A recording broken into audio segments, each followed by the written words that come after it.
안녕하십니까, 김정미입니다. 안녕하십니까, 띠르입니다. 네, 오늘도 즐거운 토요일입니다. 네, 오늘 제목이요. 네, 요겁니다. 흑백 논리로 국제정치를 논하지 말라라는 제목으로 오늘 하게 되었습니다. 네, 오늘 또 재밌는 방송이 될 겁니다. 네, 항상 저는 민감한 이야기를 합니다. 예, 그래서 미움을 많이 받죠. 그러나 불편한 진실을 알아야만 우리가 어떻게 위기를 대처할지 그 답이 나오기 때문에 항상 우리는 이걸 알고 나아가야만 됩니다. 자, 그래서 오늘 방송 요거를 바로 시작해 보도록 하겠습니다. 먼저 광고를 보고 가겠습니다. 광고. 자, 우리 그 2024년 기념주화 만들었죠. 네, 발음이 제가 좀 안 좋습니다. 네, 기념주화를 만들었습니다. 그래서 예전에는 저희 얼굴이랑 그 국제전략연구소 마크를 했는데 이번에는 저희가 직접 만들었던 로고 있죠? 그 심볼을 집어넣어서 기념주화를 만들었습니다. 네, 51개 한정판이니까 많은 관심과 구매 부탁드립니다.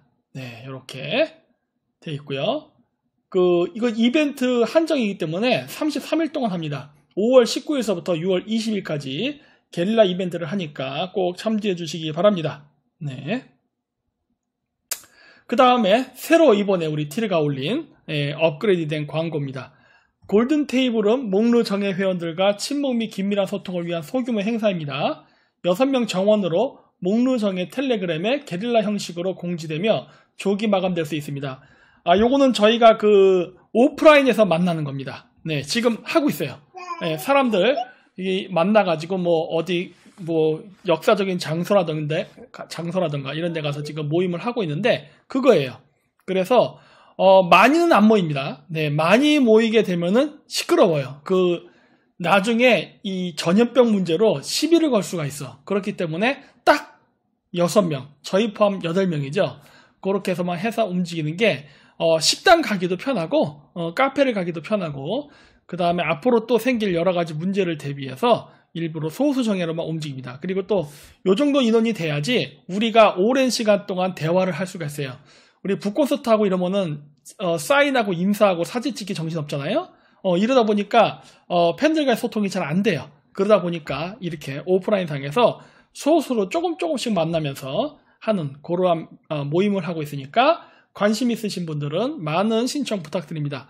이거 거의 업로드 하면은 한 2-3시간이면은 다 끝나는 것 같아요. 네, 그러니까 빨리 공지가 되면은 참가를 부탁드립니다. 자, 그렇게 돼서 이번 6월 8일 날은 그 상주시와 경주시를 갑니다. 네, 왜냐면 그 상주시와 경주시가 이번에 금척과 은척마을로 서로 무슨 자매결연 비슷한 뭔가를 맺었더라고요. 은척마을이 상주시고 금척마을이 경주시입니다. 네, 그래서 요 금척과 은척을 상징하는 두 동네를 이번에 저희가 방문하려고 하니까 관심 있으신 분들은 꼭 가서 우리 오프라인에 참가해 주시기 바랍니다. 그리고 네, 잠시만요. 네, 지금 앞전에 있는 그 내용은 상주시하고 경주시하고 가는데 총 3군데예요. 그리고 중간에 유동적으로 탄력적으로 식사를 중간에 넣든지 아니면은 조금 저녁으로 빼든지 할 수 있고 그러면 중간에 티타임을 가질 수도 있어요. 근데 합류하시는 게 상주시가 오시는 게 조금 번거롭다 하시면은 경주에서 합류하셔도 됩니다. 더 구체적인 사항이 있는데 저희가 이게 금척을 마지막에는 보러 갈 거예요. 네, 그 행정기관에 다 허락도 받았습니다. 그래서 이 일정이 자가용으로 오시는 분들은 부담이 없겠지만 만약에 이제 자차가 아니라 대중교통으로 오시는 분은 한 분은 저희가 상주에서 모시고 갈 수가 있습니다. 우리 목루 정예 텔레그램에 안 들어와 계신 정예분들이 좀 있으세요. 그분들 보시라고 공지를 이렇게 드리는 겁니다. 많이 참여해 주세요. 이번에 굉장히 의미 있는 자리가 될 겁니다. 어차피 그래야 6명 아닙니까? 그렇죠. 우리 헤라까지 9명입니다. 사실. 그렇네. 구이족이네. 네. 구이족. 그렇습니다. 네. 많이 관심 가져주세요. 네. 이번에 괜찮을 것 같습니다. 재미있을 것 같아요. 네. 그 다음에 우리 목루 커뮤니티 우리 원래 그 친목 도모를 못하게 하지만 몇 가지 예외사항은 친목 교류가 가능합니다. 써있지만은 목루 아이템 거래 게시판에서 회원 간 목루 아이템 및 중고 물품 거래를 위한 연락처 교환은 허용되며 중고 물품은 불법성과 위법성이 없는 물품만 가능합니다. 해서 식품하고 의약품은 제외되어 있습니다. 네, 식품은 상하기 때문에 안 되고 의약품은 안 되죠. 당연히 의약품은 안 됩니다. 왜냐면 의사 처방전 요즘 있어야 돼요. 네, 그런 거 왜 이런 마약 같은 거 절대 안 됩니다. 그래서 그런 거가 아닌 상태에서 여러분들 뭐 가구라든가 이런 거 있잖아요. 또 애기 용품들 이제 애기들 크면 필요 없게 되고 하잖아요. 그런 것들 서로 교환 가능하죠. 그렇죠? 네, 그래서 우리가 목루 당근 카페가 돼가고 있습니다. 여기에 보면은 목루 회원 간 거래라고 깜빡거리는 데 있죠? 여기를 클릭하셔서 서로 교환하시면 되겠습니다. 네. 그 다음에 우리 고기 소품 가는 거 계속 광고하고 있죠? 저희가 지금 우리 목루 메이슨만의 아지트를 건설하기 위한 지금 자금을 모으고 있습니다. 네. 그래서 그거에 대한 거를 이야기도 할 겸 겸사겸사 우리 팬분들과 이것도 약간 뭐랄까 우리 골든 테이블처럼 만나는 거예요. 네, 만나서 고기 먹는 그러한 모임인데 참가를 하기 위해서는 조건이 있습니다. 여 위에 써있는 아시나 키트나 그레이트 게임 66 키트 둘 중에 하나를 구매하신 분들 중에 그 카페에다가 우리 고기 파티 하겠다는데 참석하겠다고 의사표시만 해주시면 돼요. 네, 왜냐면 구매만 하시고 참석은 안 하시는 분들도 있기 때문에 그래요. 그래서 누가 참석하고 누가 안 하는지 모르기 때문에 그렇게 하는 거니까 네, 하시게 되면은 꼭 연락을 주십시오. 자, 그래서 아시나 키트에는 어떠한 우리가 그 강의를 포함시켜 놨냐면 목루정에 여태까지 1회에서 30회까지 했던 내용들, 그 다음에 아시나 전설 영상이 있습니다. 10분짜리 그거, 그 다음에 프리메이슨의 발상지, 네, 지금 이거 계속 제작 중이에요. 그래서 1시간 한 20분짜리 영상, 그 다음에 늑대 이빨, 아시나 아뮬렛 해서 요 4가지를 저희가 선물로 드리고 있습니다. 그래서 요거를 구매하신 분들은 고기 파티에 참가하실 수 있습니다. 네, 그래서 늑대 이빨은 이렇게 오른쪽에 실로 만드는 것도 있고 추가 요금을 내서 5만원을 네, 은으로 하는 방법도 있다라는 거 참고해 주세요. 그 다음에 우리 그레이트 게임 66 요 방송은요, 예전에 제가 했던 그레이트 게임 66개, 지금은 67개가 됐습니다. 67개의 방송을 저희가 인터넷에 올리게 되면은 채널이 터질 수 있기 때문에 올리지 않고 예전 영상들을 보고 싶다 하시는 분들한테 USB에 담아서 저희가 우편으로 보내드리고 있습니다. 그래서 관심 있으신 분들은 많은 구매 부탁드립니다. 그 67개의 강의 내용은 다음과 같습니다. 이렇게 천천히 나중에 한번 화면 캡처해서 보시면 됩니다. 네, 이렇게 있습니다. 이렇게 해서 67개. 네, 그래서 아까 얘기했던 아시나 키트 혹은 그레이트 게임 66 둘 중에 하나를 구매하신 분들은 우리 고기 파티에 참가할 수 있는 자격이 주어집니다. 꼭 카페에다가 고기 파티 참가한다는 메시지를 남겨주세요. 자, 그러면은 이제 본론으로 들어가도록 하겠습니다. 네. 자, 오늘 주제는 이겁니다. 이게 아니죠. 아까 이미 얘기했었는데, 이거를 잠깐 이렇게 해서 제목을 앞으로 쫙 돌리자. 요거죠, 요거. 흑백 논리로 국제 정치를 논하지 말라. 이게 오늘의 주제죠.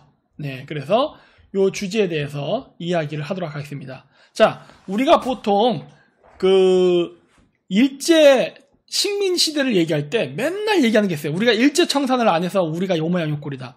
우리가 어때서 지금 존나 잘 나가죠. 여러분, 제국주의 시대 때 식민지를 당했던 나라들, 제국주의 시대 때 식민지를 당했다가 독립한 나라 중에 한국만 유일하게 선진국이 됐습니다. 아십니까? 대한민국에서, 그러니까 전 세계에서 식민지를 당했다가 독립한 나라 중에 한국만 유일하게 선진국이 됐어요.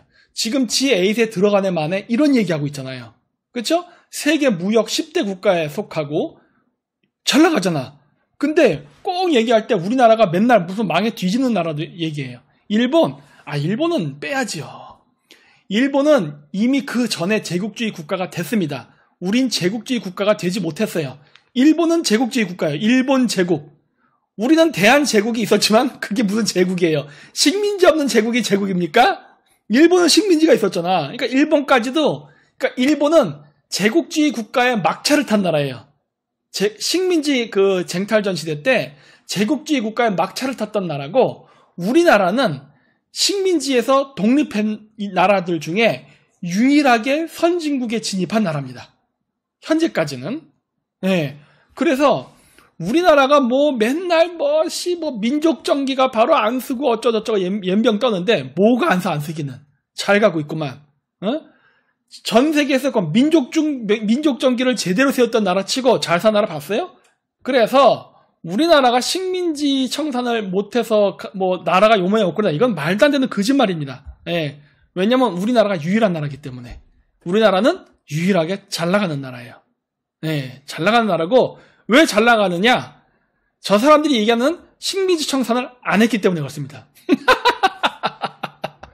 진짜 골 때리죠? 이게 역사의 그 잔인함이에요. 식민지 청산을 안 했기 때문에 잘 나가는 거예요. 이거 절대 잊지 마세요. 이거 어느 누구도 가르쳐주지 않는 이 역사예요. 저 같은 사람이나 얘기합니다. 왜? 제가 뭐 대학교에서 뭐 가르칠 일 있어요? 학생들? 저는 그런 거 눈치 보고서 그렇게 이렇게 방송하는 사람이 아니잖아요. 그러니까 저는 솔직하게 얘기해요. 식민지 청산 안 했기 때문에 우리가 잘 사는 거예요. 자, 그러면 이제 그런 거 하나하나 보자고요. 왜 제가 그렇게 생각하는지 봅시다. 자, 이거 맨날 일본 사죄하라 연병 떨죠?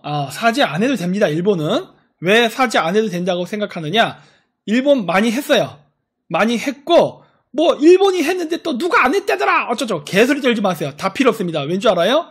약하면 먹히는 시대였습니다. 그 시대는 억울하면 강해졌어야 돼요. 하지만 그 당시에 우리나라의 지도층들은 강해질 생각 안 하고 당파 싸움하고 지들끼리 연병질 하다가 결국 나라를 넘겨줬습니다.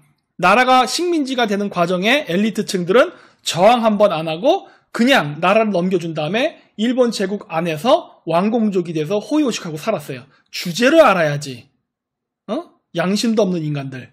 그래 놓고서 미국에 의해서 일본 제국이 패전하니까 어부지리로 독립을 얻은 다음에 마치 자기네들이 열심히 살아갖고 독립한 양, 위장해가지고 국가 유공자 되고, 그래갖고 나라 돈 타먹으면서 마치 지네들이 뭐라도 되는 양 유세 떨고 있죠. 천만에 만만에.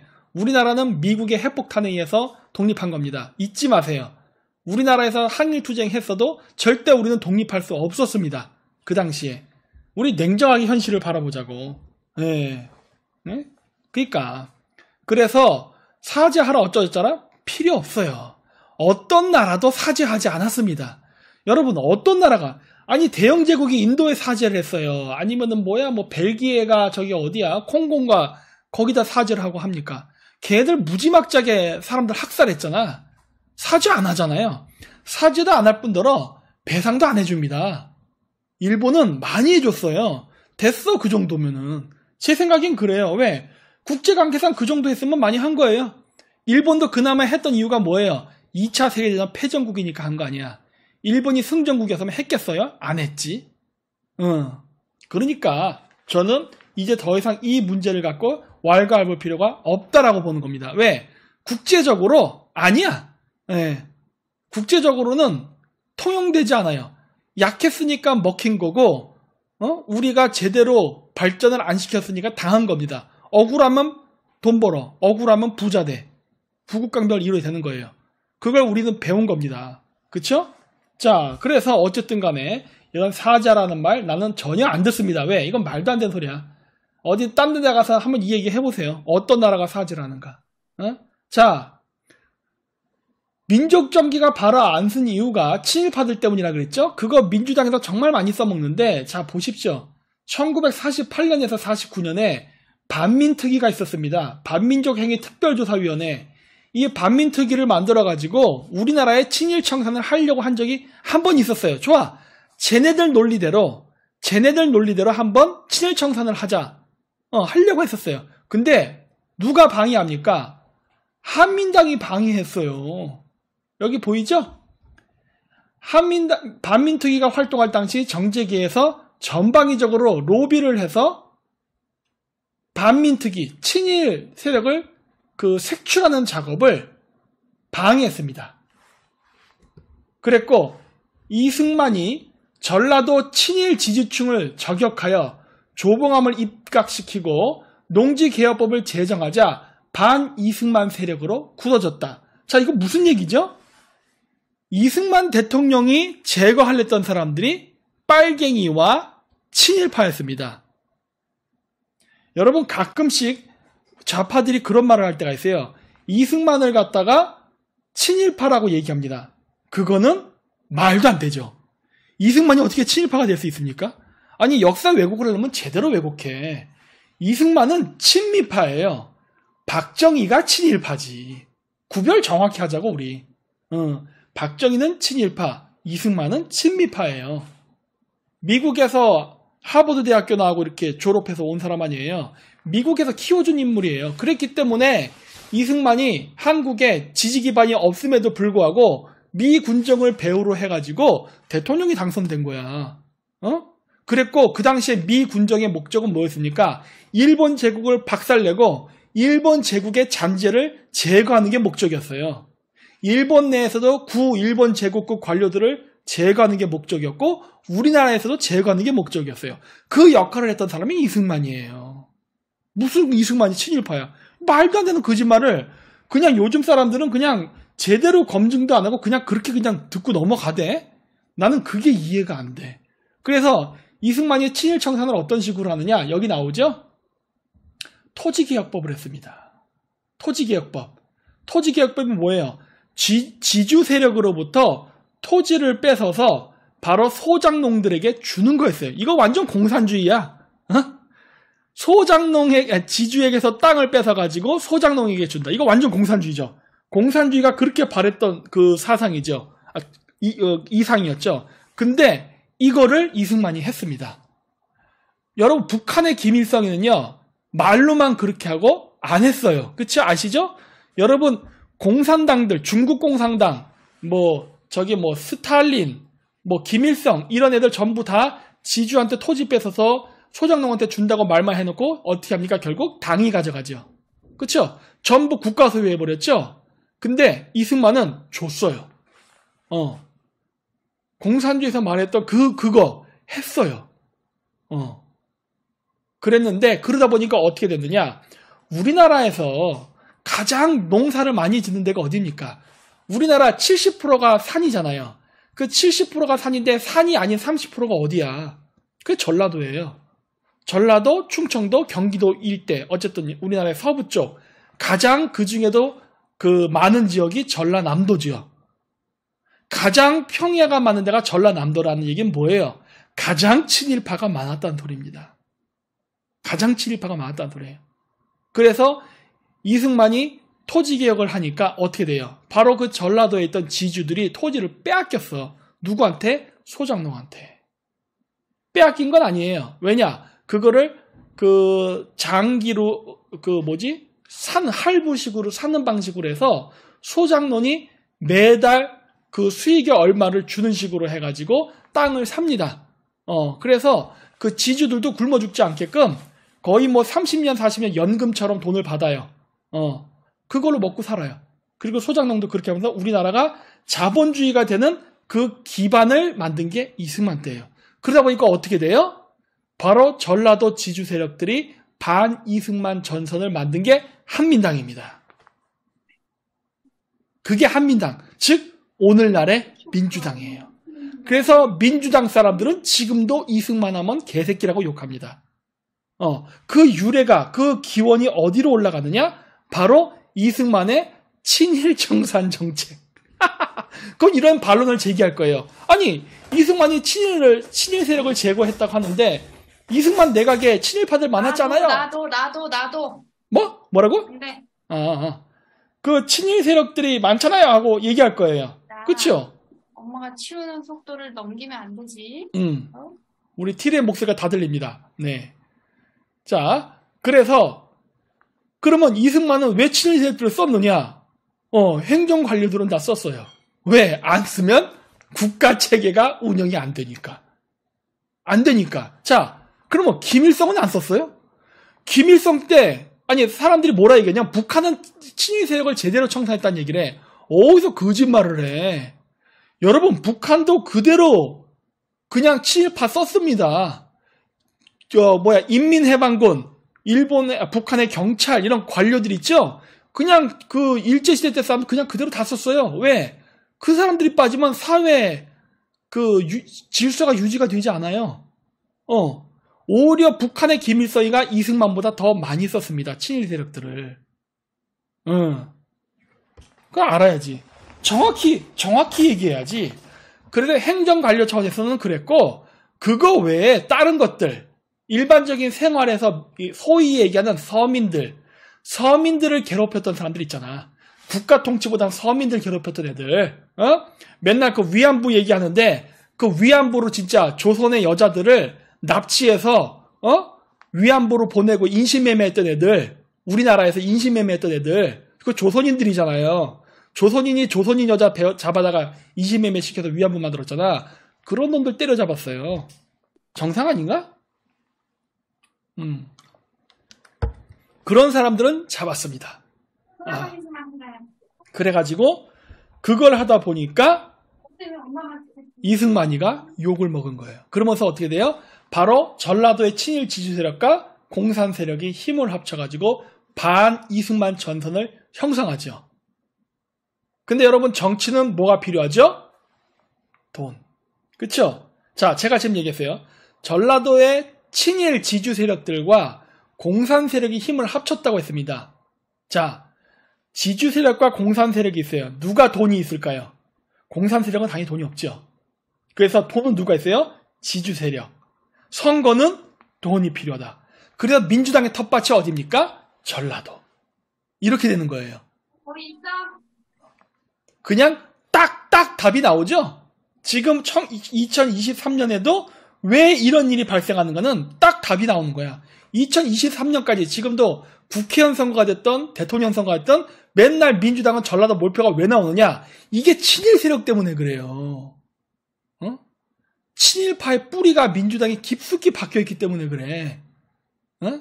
이걸 아무도 얘기하지 않는다는 거. 나는 그게 정말 이해가 안 돼. 난 이게 정말 이해가 안 돼요.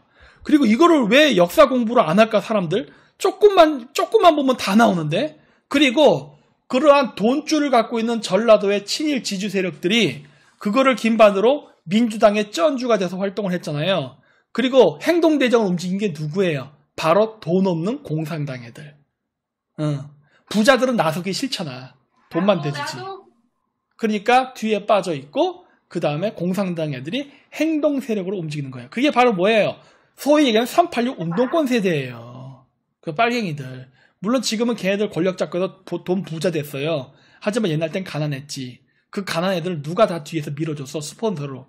바로 전라도의 지주 세력들이에요. 제가 잘못 얘기했습니까? 이게 지역 감정이야? 역사는 사실대로 보자고. 역사는 사실대로 보자고요.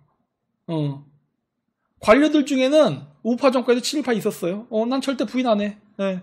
그리고 그 주된 요인은 박정희 정권 때 30년간 장기 독재를 했기 때문에 그때 많이 들어왔어요. 왜? 내가 이런 말 안 할 줄 알았어?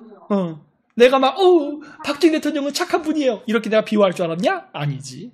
난 있는 그대로 다 얘기한다니까? 있는 그대로. 그렇죠? 있는 그대로 다 얘기하는 거야. 맞잖아? 자, 그래서 이런 식으로, 민주당, 한민당이 이런 식으로 만들어졌고, 친일청사는 못했습니다. 친일청사는 니들 때문에 못한 거야. 니들 때문에. 자, 그래서 노무현 정권 시절에 친일청사는 한다고 한번 했다가 결국 못했습니다. 네, 못했어요. 왜? 민주당 내부에서 못했습니다. 지들이 못했어요. 손호철의 정치논평에서 친일청산의 코미디라고 나오는데 열린우리당 지도부의 부친들이 경찰, 헌병 출신이 많았다. 얘네들 아니야. 경찰, 헌병. 얘네들이 뭐 했던 거예요? 독립군 때려잡았던 애들이죠? 독립군 때려잡았던 애들. 경찰, 헌병. 얘네들이 민주당에 많았어요. 그러다 보니까 어떻게 된 거야? 정작 친일청산한다고 노무현 정권 때 한번 시끄럽게 떠들다가 이거 이러다가 우리 열린민주당, 열린우리당 이거 우리 망하겠네? 싶으니까 어떻게 한 거예요? 없었던 일로. 끝난 거야. 물론 그 당시에 한나라당에도 친일파 많았어요. 많지 거기도. 그러니까 어떻게 된 거야? 야, 우리 서로 없던 일로 하자. 끝. 이렇게 되고 끝난 거예요.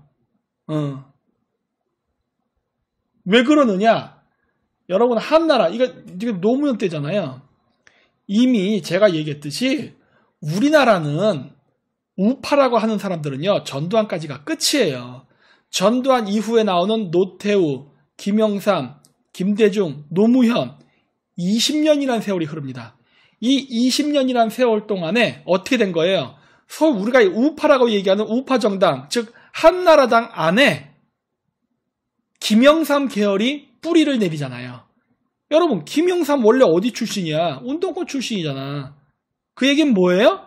우파는 없어졌다는 소리예요. 이미 그때부터.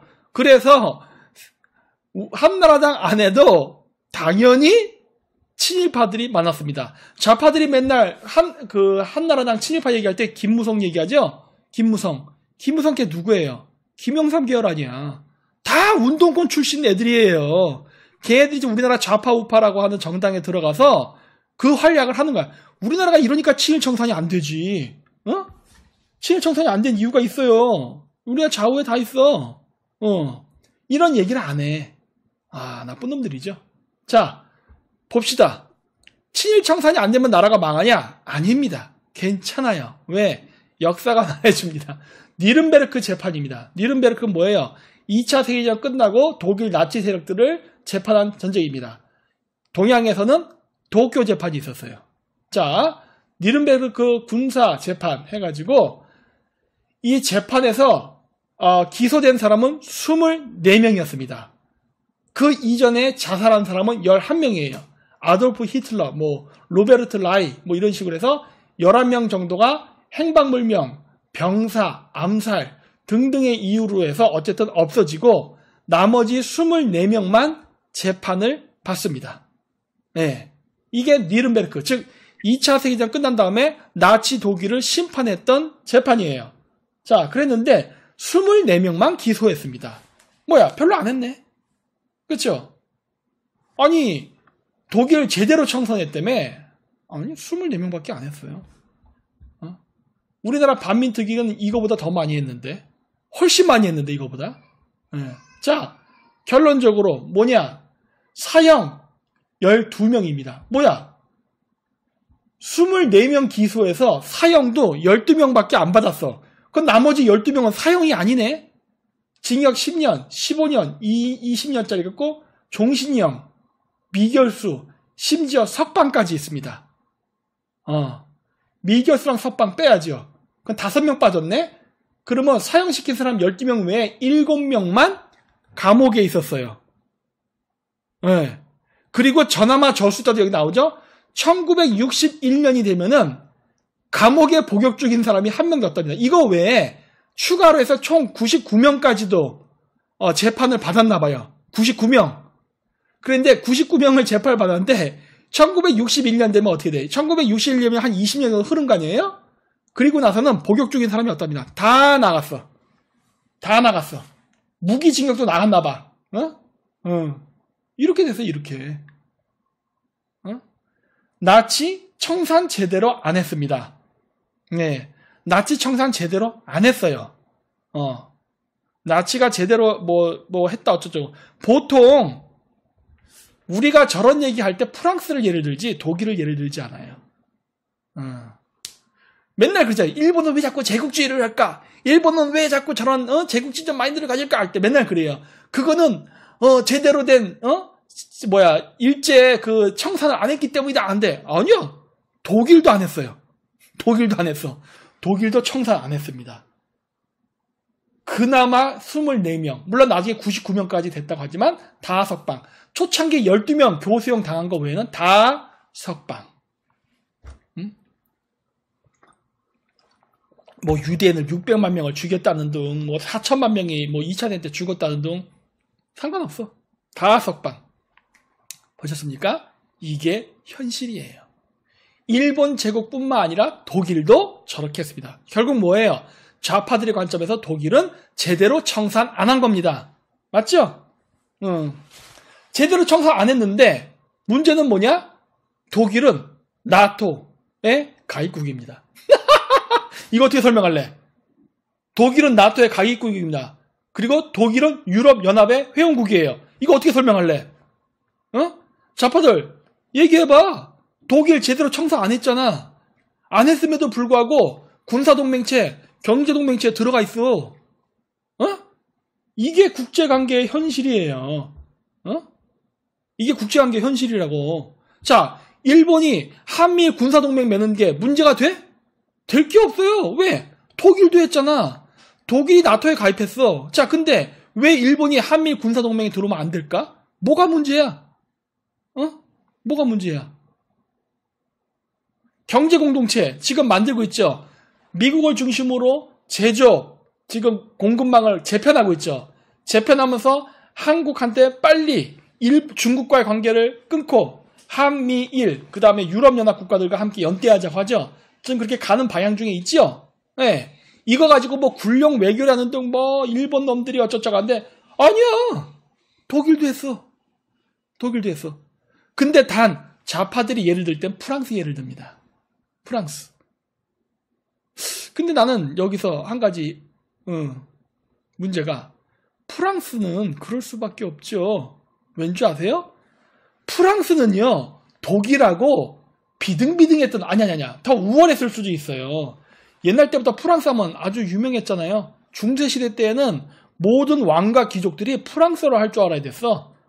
그리고 옛날 영국 대영제국과 식민지 쟁탈 경쟁을 했던 나라가 프랑스입니다. 나폴레옹이 있던 나라예요. 나폴레옹 때 독일을 발려버렸어요. 나폴레옹 때. 그랬던 프랑스야. 그랬던 프랑스가 히틀러한테 발린 겁니다. 얼마나 치욕스러워. 얼마나 분하겠어. 그러니까 프랑스 내에 독일 부역자들을 제거한 겁니다. 자, 문제는 뭐예요? 한국과 조선은 우리가 식민지를 당하던 시대에 일본 제국이 이만큼, 조선이 여기였어요. 안타깝게도. 일본은 근대 국가가 됐는데 우리는 그냥 중세 국가였어. 경제력과 문화와 국력의 격차가 이건 비교가 되지도 않았어요. 독일과 프랑스 관계가 아니야. 우리는 달라. 자, 나치는 프랑스에 들어와서 어떻게 했죠? 프랑스 사람들을 죽였어요. 그리고 어쨌든 잡아서 억제라고 했죠? 그리고 많은 사람들이, 많은 국민들이 저항했습니다. 많은 국민들이, 중요한 거예요. 많은 국민들이 저항했어요. 프랑스 사람들은. 왜? 이거는 같은 국가끼리야. 같은 문화 국가, 같은 근대 국가끼리의 전쟁에서 프랑스가 진 거야. 그렇기 때문에 프랑스의 많은 사람들은 저항을 했습니다. 우리가 독일에게 쪽팔리게 졌다. 그런데 우리나라는 아까 얘기했듯이 중세 국가와 근대 국가의 전쟁이었어요. 심지어 일본이 들어와서 어떻게 됩니까? 일본이 들어와서 그렇게 조선의 양반과 왕족들이 억눌렀던 바로 평민과 노비들을 해방해줬습니다. 그게 갑오경장이에요. 그쵸? 일제가 들어와서 우리나라에 신분제를 해방시켜줍니다. 이거를 그렇게 못하게 막았어요. 제가 못하게 막았다고 자식 얘기한 줄 아세요? 그 증거가 동학운동이에요. 동학운동을 조선 왕조와 사대부는 어떻게 대했죠? 그 사람들이 갔던 탐관오리들의 그런 착취, 그 다음에 이러한 억울함, 쌍놈이기 때문에 재판에도 못 가요. 왜? 뭐 말만 하면은 쌍놈은 꺼져야. 양반의 말만 들어. 이런 억울함, 이런 것 때문에 일어났던 농민 반란인데 이 농민 반란을 아주 잔인하게 점령해버리죠. 진압하죠. 안중근도 이때 같이 했잖아. 그쵸? 이게 조선의 엘리트층의 사고방식이었어요. 그랬는데 일본군이 우리나라에 들어와가지고 신분제 해방을 해버렸어. 자, 그래서 생각해보라는 거예요. 조선의 왕과 사대부를 백성들이 좋아했을까요? 여러분 구한말 시대를 생각해봐. 그때 어땠어요? 맨날 고종들, 세도가들 맨날 경복궁 짓는다. 맨날 뭐 세도가들 뭐 한다 해서 맨날 뜯어가기 바빴죠? 그래서 동학운동이 일어난 겁니다. 그랬는데 일본이 들어오니까 어떻게 돼요? 좋아졌어. 전 늘 얘기하잖아요. 일제가 들어오고 우리나라가 좋아졌어요. 절대 부인할 수 없는 사실이야. 그러면서 어떻게 돼요? 근대 국가가 만들어집니다. 우리나라가 근대화가 돼요. 그러면서 어떻게 돼요? 맨날 조선시대 때 얼굴 가리고 다녔던 여자들, 뭐 일부 종사 다 필요 없어. 재혼해도 돼. 이혼해도 돼. 그리고 쌍놈들도 공부할 수 있어. 공부해서 성적도 오면 기술자가 되고 의사가 되고 판사가 돼서 돈 벌 수 있어. 쌍놈이 사법고시 합격하면은 쌍놈이 판사가 돼서 양반이 죄를 지었을 때 판결 내릴 수 있어. 이게 일본 제국 때 일어난 일이에요. 자, 이러한 생활을 일제시대 동안 36년을 했습니다. 자, 서민들 입장에서 봤을 때 그 일제가 미웠을까? 안 밉지. 안 밉죠. 어? 우리를 거기다 적용하면 안 돼요. 일제시대 때 살았던 일반 조선의 백성들은 일본인하고 사이 좋았어요. 아니라고 부인하지 말어. 할아버지들한테 물어봐요. 제 할아버지 돌아가시기 전까지 제가 다 물어보고 다 들은 게 너무 많아. 우리 할아버지 세대 일본 좋아했어요. 그러면 우리 할아버지가 저 민주당의 국회의원들처럼 무슨 형사나 군인이었는 줄 알아요? 아니야. 일반 사업가였어요. 야, 우리 집 쌍놈 집안이니까? 쌍놈 집안인데 조선 왕조가 끝났기 때문에 할아버지가 머리가 좋아서 공부 열심히 해서 엔지니어 돼갖고 돈 많이 벌었어요. 그랬다 어쩔래? 그랬다. 이게 뭐가 잘못됐어? 그랬던 거라고. 그랬었기 때문에 우리나라는 친일 청산이 잘 될래야 될 수가 없어요. 왜? 일단 민간인들 차원에서도 일본인과의 끈끈한 정이 있는 사람들은 굳이 일본 사람을 벌하는 거를 원치 않아. 왜? 여태까지 우리 그냥 친하게 잘 지냈던 사람들인데. 그러면 거기에 격렬히 저항했던 사람들은 누구예요? 바로 구한말에 땅을 뺏겼던 바로 사대부들이지. 왕은 아니에요. 왕은. 왜? 조선의 왕족들은 일본 제국할 때 호의호식하고 먹고 살았거든. 조선의 왕족들은 아주 편안하게 일제시대에 VIP 대접받고 살았습니다. 일본의 귀족들보다도 더 호화로운 생활을 했어. 그래서 조선의 왕족들은 아무 생각 없어. 우리가 해방됐을 때에도 우리나라에 들어오려고 하지도 않았어요. 왜? 일본에서 잘 먹고 잘 살았으니까. 조선에 돌아올 생각 하지도 않았어. 그랬었어. 그때 구한말 때 그렇게 조선을 삥 뜯어먹었던, 조선 백성을 삥 뜯어먹었던 사대부들, 그리고 만주 가서 마적단이 되던 사람들, 김자진, 홍범도, 독립운동한다는 명분 하에 만주나 연해주로 도망간 조선 왕조의 수탈에 못 이겨서, 야, 조선에서 살면 못 살겠다. 그래갖고 만주랑 연해주로 도망가서 그 동토의 땅을 개간을 해가지고 농사질 게 있게 만들어가지고 거기서 먹고 살 수 있을 때 잘 먹고 잘 사나 싶었더니 갑자기 또 일본이 식민지가 됐다면서 조선이 만주로 왔던 사대부들, 그 다음에 무장투쟁한다는 사람들이 와갖고 만주랑 연해주에 있는 사람들 또 삥 뜯기 시작했다고. 내가 독립운동이라는 신성한 일을 하고 있으니 너희들이 우리에게 군자금을 다오. 아니, 여태까지 그 사대부들이 싫어서 도망쳐온 사람들인데 남이 나라 땅에 도망쳐서까지 그 조선의 엘리트층들을 위해서 돈을 내야 되는, 그게 가당키나 합니까? 그래서 어떻게 된 거예요? 그 사람들이 거절한다고요. 아니야, 싫어. 나는 이제 나는 러시아 사람이야. 나는 이제 조선인 아니야. 나는 중국인이야. 이런 식으로 한 거야. 더 이상 우리한테 뭐라고 하지 마라. 그럴 때 어떻게 해요? 죽여버리잖아요. 김자진, 홍범도 이런 사람들이 다 죽여버리잖아. 독립자금 안 내나? 너희 매국노 새끼하고 죽여버린다고. 아니, 나라가 왜 망했는데, 나라가 왜 망했는데, 걔네들 때문에 나라가 망했어요. 그쵸? 근데 우리나라 역사는 지금 어떻게 쓰고 있죠? 우리나라 근대사, 항일투쟁사 어떻게 쓰고 있냐고. 이러한 조선의 엘리트층들의 그러한 부정부패, 그로 인한 국가의 멸망, 그리고 나서 우리나라를 떠난, 조선을 떠난 교포들이죠. 이런 사람들 또 수탈하고 또 착취했다는 거에 대해서는 일절 언급 안 해. 그리고 그냥 그 사람들이 항일투쟁했다는 것만 부각시키고 있어요. 이거 나쁜 역사지. 이것처럼 왜곡된 역사가 없죠. 그래서 제가 얘기했잖아요. 왜 스탈린이 연해주에 있던 조선인들, 고려인들을 일본의 부역 세력이 될까봐 두려워서 중앙아시아로 이동시켰는가. 설명했지 않습니까? 왜? 청나라의 만주 지역에서는 그렇게 사대부들이 와가지고 만주에 와가지고 삥 뜯고 돈 안 주면 죽이고 별짓을 다 하고 지 아들들 데려가다가 독립군 항일투쟁 시킨다고 뺏어가고 이래갖고 반감이 심하니까 연해주의 고려인들도 만주에 있는 조선인들처럼 그러한 대접을 받을까봐 빨리 일본군이 오길. 빨리, 왜? 만주 사변이 일어나서 만주를 일본군이 점령하니까 독립군들이 사라지잖아요. 그러니까 어떻게 돼? 만주에 살던 조선인들한테 평화가 왔다고. 와, 드디어 살만한 때가 됐구나. 그러니까 그거를 본 스탈린은 어떻게 생각하겠어요? 와, 뭐야? 일본군이 만주를 점령했더니 조선인들이 좋아하네? 그럼 어떻게 해야 되지?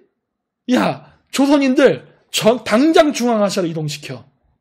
이렇게 된 거예요. 아시겠습니까? 자, 이제 이해가 되시죠? 여러분 맨날 고려인 강제 이주사 보면은 소련 애들이 왜 연해주의 고려인들이 일본의 부역 세력이 될까봐 두려워했는지가 여기에 있는 거예요. 근데 이 역사를 아무도 안 가르쳐줘.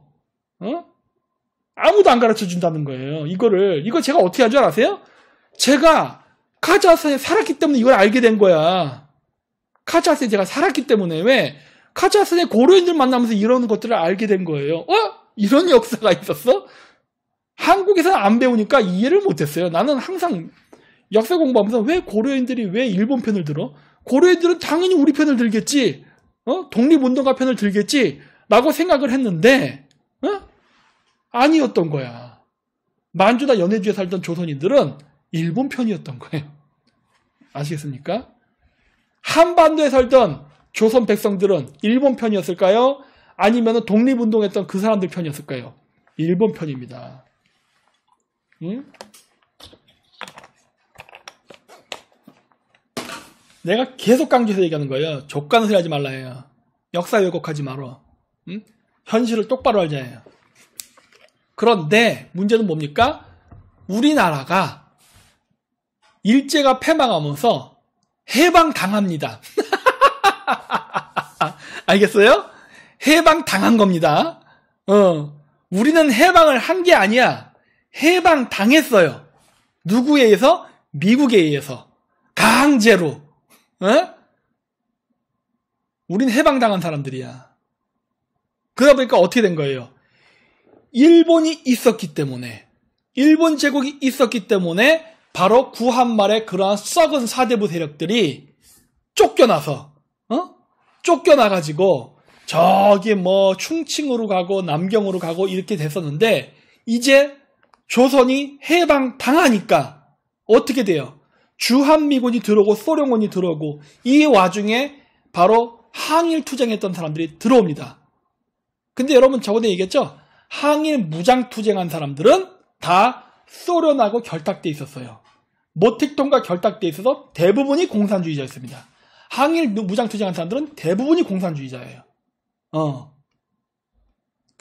그래서 미국의 입장에서는 바로 이 항일 무장 세력이 마음에 들지 않았습니다. 마음에 들지 않았어요. 왠지 아세요? 자, 다시 본론으로 돌아가요. 여러분, 우리나라가 어떻게 해방됐어요? 항일 무장투쟁으로 해방된 거 아니라고 했잖아. 우리나라 항일 무장투쟁을 한 거 아니에요? 우리나라가 항일 무장투쟁한 장소는 중국과 소련입니다. 왜 중국과 소련이냐? 여러분, 독립군이라는 거 만들면 어떻게 돼요? 돈이 필요하죠? 그 자금이 어디서 나옵니까? 에? 국가가 있다면 국방비를 통해서 자금이 해결되지만 나라를 잃은 상태에서 레지스탕스, 저항군이 되었을 때는 이거 자금 어디서 마련할 거야? 돈이 없어요. 돈이 없기 때문에 어떻게 된 거예요? 그래서 빨갱이 밑에 들어간 겁니다. 그래서 우리나라의 조선의용대 이런 애들이 왜 모택동이나 장개성 밑에 있었느냐? 돈이 없었기 때문에 그래요. 그러니까 우리나라에 항일 무쟁투쟁한 사람들은 용병이에요.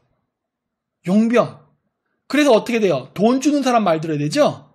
그래서 우리나라 항일 투쟁이 어디서 되느냐? 중국 땅, 소련 땅에서 됩니다. 왜? 돈 주는 소련군, 돈 주는 중공군의 말을 들어야 되니까 중공군이 일본이랑 싸우니까 바로 중국 땅에 있는 일본 군대와 우리나라의 조선의용대 같은 군대가 싸운 거예요. 한반도에서 싸운 게 아니야. 중국 땅 안에서 싸웠습니다. 왜? 돈 주니까. 간단해요. 근데 여러분, 김자진 장군은 빨갱이가 아니었습니다. 김자진 장군은 빨갱이가 아니었어요. 그래서 어떻게 됩니까? 마적단이 됐습니다. 마적단. 그래서 만주에 있는 사람들한테 삥 뜯어가지고 항일투쟁을 했던 거예요. 왜? 여러분 군대를 거느린다는 건요 돈이에요 다. 빨갱이한테 왜 많은 항일 무장투사들이 귀속됐느냐? 돈 때문에 그런 거예요. 빨갱이가 싫었던 사람들은 결국 어떻게 된 거예요? 마적단이 된 거예요. 간단하죠? 왜 그렇게 된지 이해되시죠? 이게 정확한 역사야. 이게 정확한 역사라고. 지금 제가 얘기한 이 말을, 이 논리를 뒤집어 버릴 수 있어요? 반론 제기할 수 있냐고. 못해. 이 사실은 변하지가 않아요. 네. 의영군이 잘 싸웠다고요? 용병이니까 잘 싸우죠. 왜? 그걸로 먹고 사는 거예요. 그걸로. 그거 아니면 먹고 살 길이 없기 때문에 그 짓을 하니까 잘 싸우는 거예요. 간단해요. 우리나라 항일 무장 세력은 용병이에요. 네. 사회주의 계열 용병입니다. 오늘 어때요? 제가 하는 이 이야기 딱딱 맞죠? 네. 아구가 딱딱 맞죠? 이제 자, 뭔 놈의 민족의 정기를 바로 세워? 누가 바로 세워?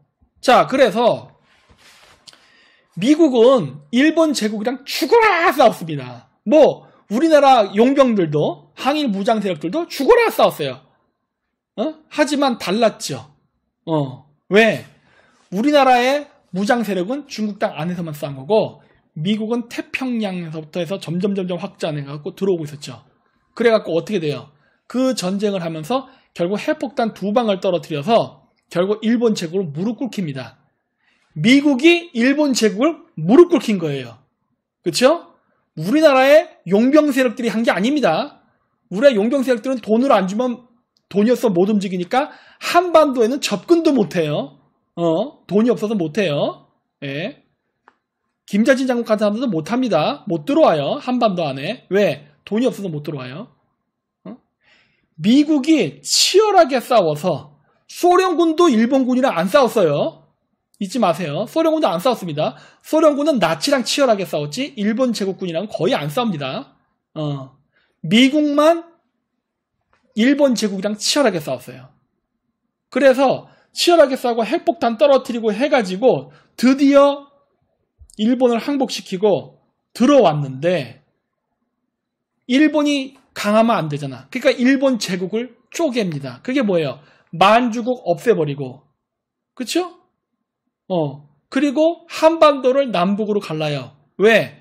한반도는 일본 제국 땅이었잖아. 잊지 마세요. 그 당시엔 일본 제국이었어요. 일본 제국이었다고. 오키나와를 미국이 가져갑니다. 왜? 여기에는 프랑스나 영국 이런 애들 지분이 없어. 왜? 걔네들이 뭘 한 게 있어? 미국 혼자 싸웠지. 태평양 전쟁은 미국 혼자 개고생해서 싸운 전쟁 아니야. 유럽 전쟁에서는 미국, 영국, 프랑스 뭐 이렇게 막 들어갔지만 소련군 들어갔지만 태평양 전쟁은 거의 미국과 장개석 정권밖에 없었어요. 소련군도 여기 참가 안 했어. 그랬기 때문에 만주는 장개석 정권 애들이 그리고 그 외 나머지 한반도의 북쪽은 북한이 남쪽은 미국이 오키나와도 미국이 이런 식으로 하면서 일본 제국을 나름 분할한 거란 말이에요. 승전국끼리 분할한 거예요. 자, 그런데 문제는 뭐다? 우리나라 항일 투쟁했던 사람들, 독립운동했던 세력들이 들어와서 우리나라에서 정치질을 하려고 그래. 자, 미국에서 관점에서 보자고요. 그 정치질을 하려고 하는 항일 무장 세력들이 미국의 눈에 들어오겠어요? 안 들어오지. 야, 저 새끼들은 뭐야? 이러는 거죠. 아니, 우리 미군이 수만 명이 죽었어. 우리 미군이 수만 명이 죽고 진짜 돈 오지게 쏘라받고 핵폭탄까지 쏴가면서 일본을 항복시켰는데 쟤들 뭐야? 쟤들이 갑자기 내가 점령한대. 여기 내가 점령한대. 일본 제국 땅을 미국이 점령한 거 아니에요. 이거 내가 점령한 지역인데 아니 갑자기 웬 이상한 놈들이 중국에서 오더니 지네들이 막 여기서 대통령 하겠대. 야, 저 새끼 누구야? 그랬더니 저 새끼는 박헌영입니다. 저 새끼는 뭐 이렇게. 그러니까 야야야 다 꺼져. 다 나간 거예요. 그래서 미국이 어떻게 해요? 우리나라의 독립운동 세력들을 인정하지 않죠. 왜? 니들이 일본 항복시켰냐? 내가 했지? 이런 거예요. 내가 있잖아, 내가. 내가 일본한테 항복을 받았으니까 여기는 나한테 권리가 있는 거야. 다 꺼져. 상해 임시정부도 인정해주지 않습니다. 미국이. 그렇죠. 결국 결론적으로 어떻게 돼요? 이승만이 대통령이 됩니다. 왜? 미국이 지지하는 사람. 간단해. 이런 거예요. 그렇죠? 역사는 우리 객관적으로 보자고. 자, 어쨌든 뉘른베르크로 돌아갈게요. 자, 그래서 프랑스가 왜 나치를 협조했는가 이미 얘기했습니다. 같은 문명 국가였습니다. 예, 그러니까 그게 가능했던 거예요. 우린 프랑스랑 비교하면 안 돼. 자, 독일이 아까도 얘기했지만 40만 명 관련을 초창기에 일시적으로 투옥을 시키지만 결국 다 나옵니다. 다 나와요. 예, 그래서 청산 제대로 안 됐습니다. 자, 그리고 이게 있었어요. 이게 독일 말인 것 같은데 페르실시행 뭐 이런 식으로 말하는 것 같은데 이게 뭐냐면 옛날 나치 시대 때 그 히틀러에게 저항했다가 감옥을 갔다라는 일종의 증명서인가 봐요. 우리나라 치면은 주민등록등본에 빨간 줄 거진 겁니다. 빨간 줄. 이거를 발급받은 사람들은 나치에 저항했던 사람이기 때문에 이 사람은 죄가 없다라는 거예요. 그런데 이게 엄청 유통됐답니다. 그래서 이게 유통되는 바람에 많은 사람들이 다 무죄 석방으로 나오게 됐답니다. 여기 있던 이 수많은 사람들이 다 이거 사서 나옵니다. 이거를 미국도 알았을 텐데 묵인해 줍니다. 예. 그래서 나온 사람이 이 콘라드 아데나워, 이 사람이 누구냐면은 나치 때 저항했던 사람인데 독일이 반성했다고 하는 거는 유대인에 대한 반성입니다. 그렇죠? 여기 나오죠? 그래서 나치 때 탄압받았던 유대인들한테 손해배상을 해준다는 겁니다. 왜? 유대인들이 세계 경제를 장악했으니까. 여러분, 조선인들이 세계 경제를 장악했으면 일본 사람들은 사죄했습니다. 그러나 안타깝게도 우리가 해방됐을 때에도 조선인들은 세계 경제를 장악하지 못했어요. 그러니까 일본 제국은 사과할 필요가 없는 겁니다. 아시겠습니까? 안 하는 거예요. 간단해. 전 세계 어떤 나라도 식민 제국했던 나라들이 자기 식민지였던 나라한테 사죄 안 하잖아요. 왜? 자기가 식민지를 했던 그 나라 사람들이 세계를 지배하지 못하거든. 유대인은 달라요. 그러니까 유대인한테는 사죄한 것 뿐이에요. 간단합니다. 이렇게 되는 거예요. 그렇죠. 돈의 힘이죠. 돈의 힘. 돈 앞에 장사 없는 겁니다. 그래서 독일이 이런 식으로 유대 문제를 해결하고 그 다음에 뭘 하느냐? 이 사람이 독일을 나토에 집어넣습니다. 북대서양 조약기구의 회원국으로 집어넣어요. 물론 이게 이 사람 때는 못하지만은 결국 이거를 집어넣어 성공시켜요. 성공시킵니다. 이게 임기가 1949년에서 1963년이잖아요. 이 시대 때 이미 넣어요. 나토에. 보이십니까? 이 시대 때. 잘 안 보이려나? 자, 이 사람이 임기였던 게 49년에서 63년이에요. 이 시기에 이미 집어넣는다고. 응? 일본이 1963년도에 한일 관계가 어땠어요? 안 좋았죠? 아니야. 박정희 되니까 그땐 좋았구나. 뭐 어쨌든 간에. 그래도 일본은 한미일 군사동맹이라는 말을 꺼내지도 못했습니다. 하지만 독일은 이미 그때 됩니다. 왜? 소련 때문에. 2차 세계대전 기간 동안에 소련이 마구마구 침범해줘요. 이 뉘른베르크 재판에서 왜 많은 독일인들이 석방이 됐는지 아십니까? 이유가 있어요. 그러니까 핵심 위층들은 그래 죽었는데 많은 일반 사람들은 왜 그러면 석방이 됐느냐? 저 사람 독일 사람들이 그렇게 얘기한 거예요. 야, 우리가 졌기 때문에 이렇게 지금 재판당하는데 야, 소련 놈들은 잘못 없냐? 우리가 침략했다고 지금 욕하잖아. 자, 근데 봐라. 소련은 연합국 멤버라고 해놓고 우리 나치를 무찌른다는 명분 하에 어떻게 되냐? 발트 3국들, 지금 리투아니아, 에스토니아, 라트비아 있죠? 얘네들을 독일군을 밀어낸다는 명분 하에 점령해버렸다. 폴란드도 점령했다. 체코슬로바키아도 점령, 루마니아도 점령, 헝가리도 점령. 다 점령하고서 지금 공산화 국가를 만들어서 소련의 위성 국가를 만들었다. 근데 왜 소련에 대해서는 비판을 하지 않느냐? 그리고 왜 우리 나치한테만 잘못했다고 얘기하느냐? 저 소련 문제 있잖냐? 그럼 저 소련 애들도 심판해라. 심판 못하죠. 그래서 어떻게 돼요? 나치 애들이 가가 떠든 거야. 그래서 풀어줍니다. 왜?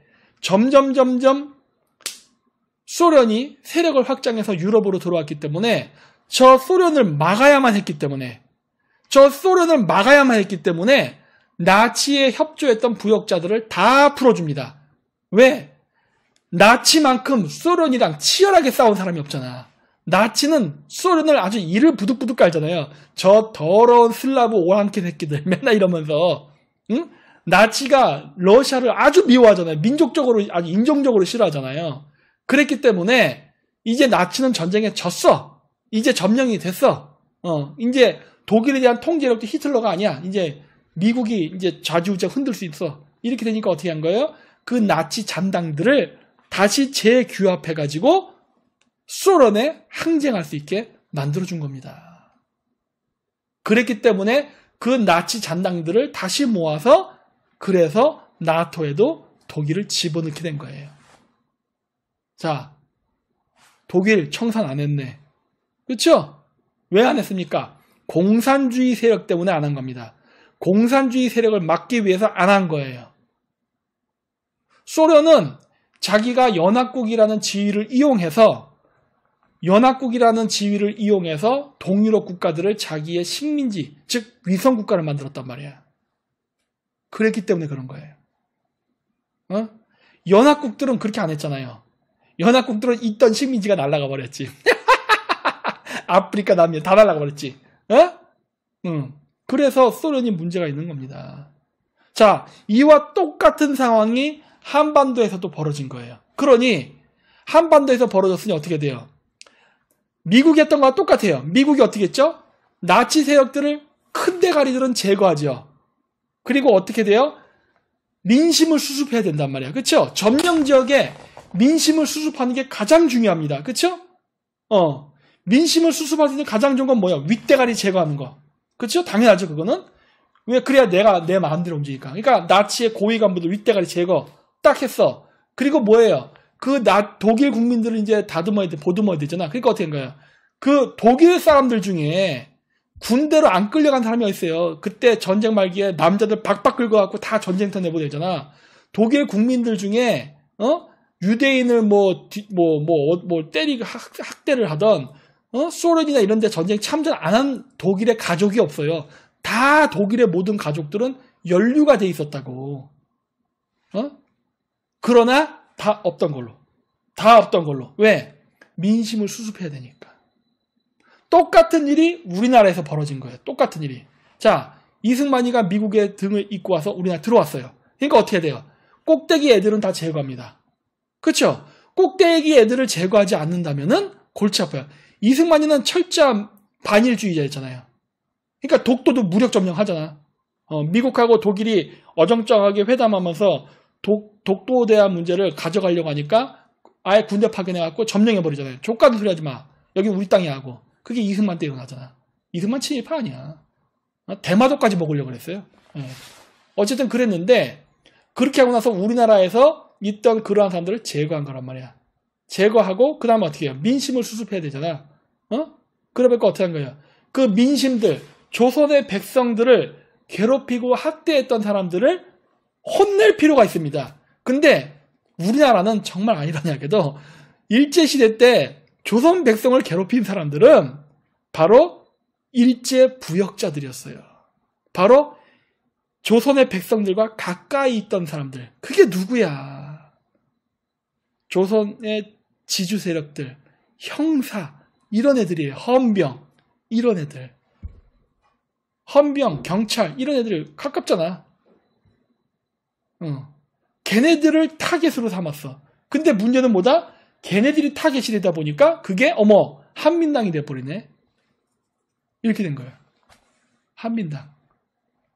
그래서 이 문제가 생긴 겁니다. 일제를 청산하였다? 아니, 청산했어요. 그리고 어떻게 해요? 독일하고 똑같습니다. 그렇게 해서 확 군기를 잡아놓고 뭘 합니까? 그 다음에 다시 친일파를 다시 씁니다. 마치 미국이 나치 세력들을 다시 쓰는 것처럼 우리나라에서도 친일파들을 다시 쓰게 돼요. 왜? 빨갱이 때문에. 바로 공산주의 세력 때문에. 일본 제국이 공산당이랑 싸웠잖아요. 일본 제국도 공산당이랑 싸웠잖아. 그랬기 때문에 일본 제국 관료들이 일본 제국 관료만큼 검증 가능한 반공주의자가 없었던 거예요.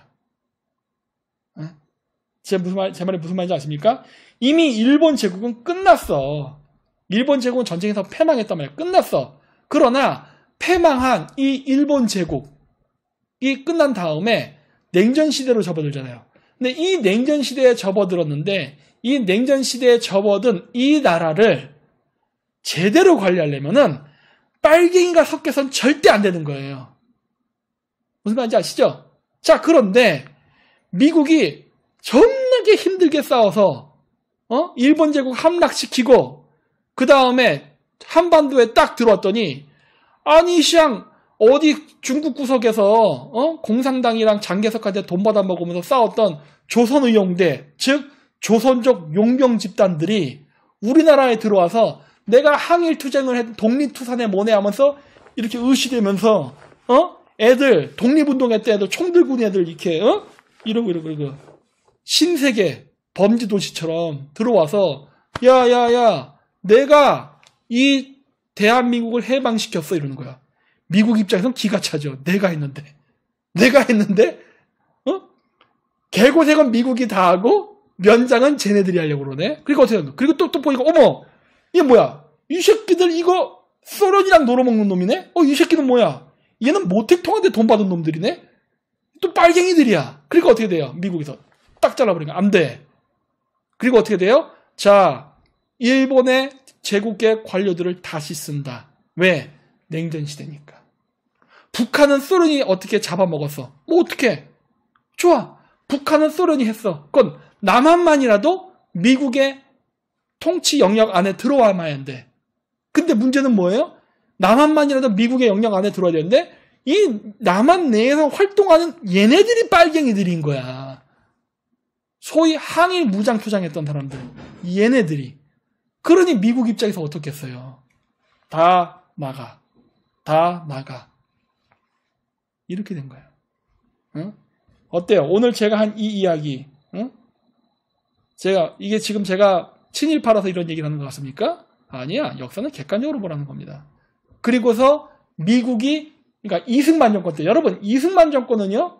미국의 어떻게 보면 허수아비 정권입니다. 이승만은 배경이 없잖아요. 거의 모든 우리나라 항일투쟁은 소련과 중공에 의해서 주도가 됐어요. 항일 무장투쟁 이런 거 상해에 있었잖아. 또 임시정부도 상해에 있었고 중경에 있고 막 그랬잖아요.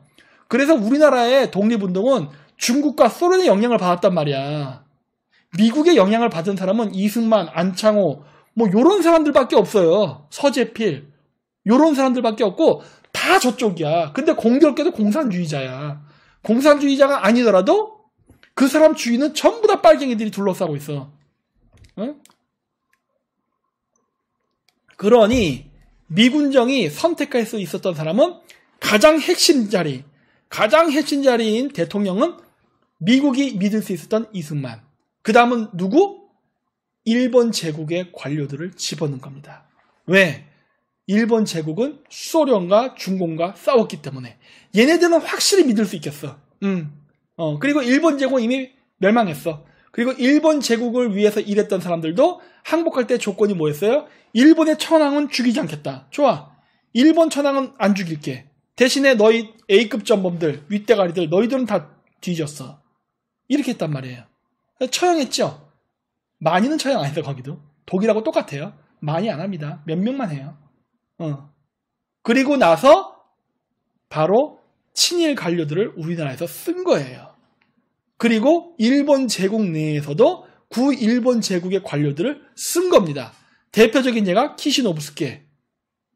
그렇게 해서 쓰인 거예요. 자, 그냥 단순하게 이승만이가 친일파라서 친일 청산했다 이런 개소리 하지 말라는 겁니다.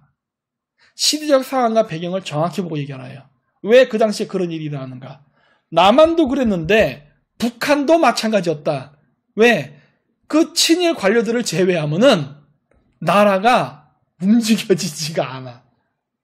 자, 이 대표적인 사례를 예를 들겠습니다. 그게 바로 카자흐스탄입니다. 제가 있었던 나라. 카자흐스탄에서 어떤 일이 벌어지냐? 90년대 소련이 붕괴될 때 카자흐스탄은 독립을 원치 않았습니다. 우리나라와 똑같았어. 독립을 원치 않아서 형님 당신이 떠나면 우리는 어떻게 먹고 삽니까? 우리 다 굶어 죽어요. 그래가지고 소련 연방에서 해체되는 거를 끝까지 막아요. 우린 절대 안 한다. 우리는 끝까지 소비에트 사유스 소비에트 사회주의 연방의 동맹국 연방국이다. 우리는 혈맹이다. 했는데 러시아가 야야야 꺼져. 엠마 러시아도 관리가 힘들다. 러시아 사람들 다 굶어 죽고 있다 지금. 너희들한테 줄 쌀도 없고 돈도 없으니까 그냥 떨어져. 질척거리지 마 그래요.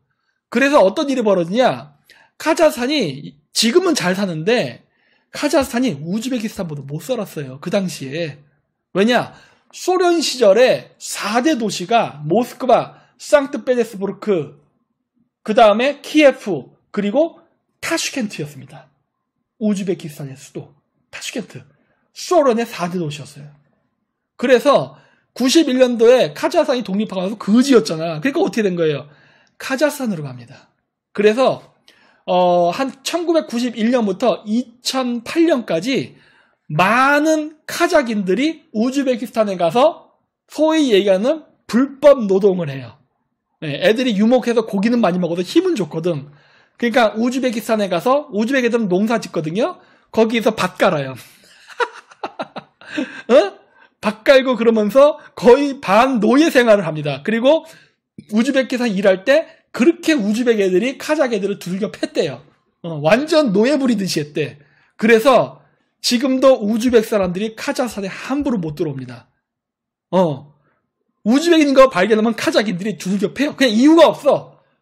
우즈벡 두들겨 패. 왜? 자기네들이 당했었거든. 그래가지고 아주 우즈벡 하면 아주 카자흐 사람들이 이를 갈아요. 물론 과거 역사적인 거 말고도. 그래서 우즈벡 사람들도 카자흐스탄 가자 그러면 굉장히 긴장합니다. 조금 위험한데 막 그러고 그래요. 그럴 수밖에 없어. 그리고 이제 카자흐 애들이 지금 우즈베키스탄과 완전 대접받잖아요. 나 카자흐스탄에서 왔어. 딱 그러면서 석유나는 나라 몰라 그러면서 가가지고 막 우즈벡 여자들 막 데려와 일로 와. 그래고 막 호텔에서 막 그냥 막 이러고 뭐 그러고 놀아요. 이제는 우리 차례다 그래서. 자, 근데 카자흐스탄이 지금은 잘 살아요. 근데 91년도에 그 소련이 붕괴되면서 어떻게 되느냐? 그때 당시에 여러분 카자흐스탄은요. 그러니까 러시아에만 있었던 게 아니라 독일인들도 많았습니다. 왜 독일인들이 많으냐? 나치가 패망한 다음에 그 독일의 기술이 좋잖아요. 그래서 독일의 엔지니어들을 대거 잡아다가 그 소련의 각 지역에다 보내요. 왜? 지역 개발해야 되니까. 그래서 그 독일인들이 갖고 있는 그 엔지니어 기술, 왜? 트락토르. 여러분, 트락토르가 뭐예요? 트랙터. 러시아 말입니다. 트락토르. 이런 트랙터도 만들고 고쳐야 되고 공장에서 뭐 햄, 소세지도 만들어야 되는데 그 공장의 엔진도 만들어야 되고 고쳐야 되고 이런 모든 걸 해야 되는데 이거는 독일인들이 최고야. 그래서 카자흐스탄에도 많은 독일인들이 갔었어요. 그래서 거기 공장에서 엔지니어로 일을 했다고. 근데 91년도에 소련이 무너지고 독일이 통일이 됐잖아요. 그러다 보니까 어떻게 돼요? 그 당시에 서독 잘 나갔잖아. 물론 지금도 독일이 잘 나가지만. 그러니까 어떻게 돼요? 소련에 있던 많은 독일인들이 야, 우리 서독으로 가자. 우리 서독으로 가가지고 우리도 좀 잘 먹고 잘 살자 그러면서 카자흐스탄에 있던 많은이 아니야. 그냥 모든 독일인들이 다 떠납니다. 거의 99.99%가 다 떠나요. 카자흐스탄에 다 떠나요. 그러니까 어떻게 돼요? 카자흐스탄에 엔지니어가 없어. 갑자기 공장이 올스톱 돼버립니다. 제 친구가 있는 그 동네도 가잖아요. 지금도 거기 가면 소련 붕괴되고 멈춰버린 공장이 지금도 멈춰 있어요. 왜? 그 공장을 돌릴 수 있는 엔지니어가 없어. 그리고 그 사이에 공장에 있는 엔진이나 부품도 많이 팔아먹었습니다. 지금 거기 공장 가면은 세메트 건물밖에 없어. 다 팔아먹었어. 왜? 어차피 할 수 있는 게 없거든. 어차피 할 수가 없어. 그랬고 러시아인들도 다 떠납니다. 모스크바로. 거의 떠났는데 많이 남아요. 남긴 남았지만 진짜 쓸모 있는 사람들, 돈 있는 사람들, 이런 인텔리게팅 있죠? 이 사람들은 다 떠나요. 그냥 일반 러시아인들, 그냥 시골에서 농사나 짓던 러시아인들, 이런 사람들만 남습니다. 이런 식으로 또 그리스인도 떠나요. 그리스인들도 카자흐스탄에 있었어요. 유대인들도 떠나고 막 그래. 그러다 보니까 어떻게 돼요? 카자흐스탄이 나라가 운영이 안 돼. 소비에트 기간 동안에 러시아 사람들이 중앙아시아를 유효하게 통치하기 위해서 그 옛날 카자흐스탄 소유였던 알마티에는 러시아인, 독일인, 고려인, 그리스인, 뭐 우크라이나인 이런 사람들 위주로 살고 그다음 순수 카자흐인들은 별로 안 살았어요. 알마티에. 그리고 카자흐인들은 전부 다 외곽 지역에 살았습니다. 일부러 그렇게 했어요. 카자흐인들에게 근대 지식, 근대 기술을 거의 안 가르쳐요. 네. 왜? 그거 내가 점령한 지역인데. 말로는 공산주의 불하다 하는데 개소리고 근데 식민지 아니야. 그래서 카자흐인들한테 잘 안 가르쳤어요. 그리고 카자흐인들도 전부 다 러시아어화 시킵니다. 러시아 말만 쓰겠어요. 그래서 러시아 말 쓰는 카자흐인들은 알마티로 들어와도 되지만 순수 카자흐만 하는 카자흐인들은 못 들어와요. 시골에 살아야 돼. 이런 차별이 있었어요. 그래서 어떻게 됐느냐. 갑자기 91년도가 되니까 알마티가 공동화 현상이 일어나. 다 떠나갔고. 그리고 뭐 이제 카자흐인들끼리 야 그럼 우리 한번 나라 좀 운영해보자 할래는데 운영이 안 돼. 왜? 너 뭐 했던 애냐? 저는 시골에서 양 쳤는데요. 너는 약 목 땄던 사람. 나는 가죽 뺏겼던 사람이 이런 사람들밖에 없는 거야. 야 경찰 없어? 군인 없어? 아무도 없어. 다 시골에서 양치기 했던 사람들밖에 없는 거예요. 나라는 세계에서 9번째로 큰 나라인데 아니 뭐 관료 좀 뭐 하려고 하니까 아무도 없는 거야. 그래서 카자흐스탄이 나라가 망하기 직전이었어요. 사실은 그때 당시. 그래서 막 바지끄대기 잡고 막 살때 그래서 제발 떠나지 마시오. 근데 솔직히 카자흐스탄 볼 게 뭐가 있어. 아무것도 없지 그 당시에. 그랬는데 고려인들이 안 떠났습니다. 왜? 떠날 수가 없었어. 애매했어요. 고려인들은. 왜? 고려인들은 일단 카자흐스탄하고 우리나라가 국교가 제대로 맺어져 있지 않았어. 그러니까 한국에 올 수 있는 방법이 없어요. 비자가 나와야지. 올 수 있는 방법이 없었고 그 다음에 고려인들은 대부분 북한하고만 교류했습니다. 북한. 왜? 그 당시엔 소련이었으니까. 그래서 북한으로는 왔다 갔다 하는데 아니 카자흐스탄이 붕괴됐다고 북한을 가요? 미쳤습니까? 카자흐스탄이 붕괴됐다고 아니 소련이 붕괴됐다고 북한을 가냐고. 어떤 미친놈이 북한을 가겠어. 고려인들이 절대 안 가지. 그래서 대부분 어디로 가느냐? 많은 고려인들이 러시아로 갑니다. 혹은 우즈베키스탄으로 가요. 왜? 우즈베키스탄은 쌀이 나잖아. 안 간 사람들도 있어요. 그래서 남았는데 그러다 보니까 어떻게 됐냐? 고려인들은 공부를 많이 했습니다. 후르시초프 때 드디어 고려인들에게 주민등록증을 줍니다. 여러분 후르시초프 이전까지는 스탈린 시대에는요 고려인들은 사람이 아니었습니다. 그냥 말하는 짐승이었어요. 여러분 좌파들이 고려인 강제 이주에 대해서 거의 얘기를 안 합니다. 아시죠? 고려인 강제 이주 가지고 뭐 윤미향처럼 시민단체 만들고 뭐 모스크바에 가서 러시아 애들은 사죄하세요. 이런 연병 안 떨죠? 빨갱이끼리는 안 그래.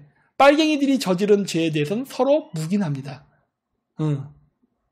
그랬는데 그렇게 해가지고 엄청나게 차별을 받았었는데 이 사람들이 후르시초프 때가 되면은 어떻게 되냐? 사람으로 인정받습니다. 그게 뭐예요? 주민등록증이 나와요. 후르시초프 때.